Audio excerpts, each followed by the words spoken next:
After posting my two-stroke blender video, I got a lot of questions about how to make it. The three main challenges I came across were attaching the blender itself to the weed eater, making a drive shaft that's compatible with both the weed eater and the blender, and making the whole unit itself so it stands and operates in an upright position. I chose this Remington brand weed eater because the throttle controls come right off the bar and the whole assembly is attached with just this pinch grip.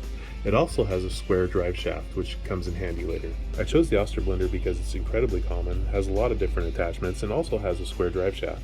To build the base for this blender, I used half-inch PVC pipe, 690-degree elbows, rubber-coated insulated clamps. With your half-inch PVC pipe, you'll need 4 lengths cut at 5 3/4 and 2 cut at 9 1/2. Assemble it so the 9 1/2 lengths of PVC pipe are sticking straight up, and the rubber-coated clamps are on the bottom facing the inside. The weed eater housing has a square piece that sticks up, preventing it from standing upright. This can easily be cut off without causing any damage. And carefully set the blender inside the frame, and use some self-tapping screws to screw through the clamp into the blender frame, being careful to keep the blender level. This base design not only keeps the blender very level, it actually allows the blender to be set on its side for refueling. After this is done, the throttle controls can easily be added to the PVC frame. The 9 1/2 inch upright PVC pipe is different from my original version. It's an upgrade to accommodate a place to keep the throttle controls. However, I did find adding some Gorilla Tape to the PVC, you can actually get a more secure grip to the throttle controls. Once you're confident that everything's in place, you can glue it together using some heavy-duty PVC glue. In my original design, I simply cut the top off an existing blender, but that wasn't a great design because the shaft was very wobbly and my blender also sometimes got stuck.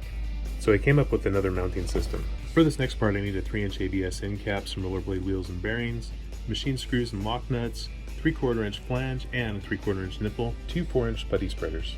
For this next part, just drill holes in the rollerblade wheel and the ABS end cap to match the holes in the flange. Use the machine screws and lock nuts to fasten them all together and make sure they're tight enough so the screws fit flush in the rollerblade wheel. To clean it up, I cut off the excess threads and machine screws that should thread in fairly easily into the shroud on the weed eater. For the next part, you're going to need a piece of 1/4 inch key stock you can buy at any hardware store. Cut off a piece of key stock about 4 1/2 inches long. The weed eater shaft is smaller than a 1/4 inch, so I used a grinder to taper down my key stock.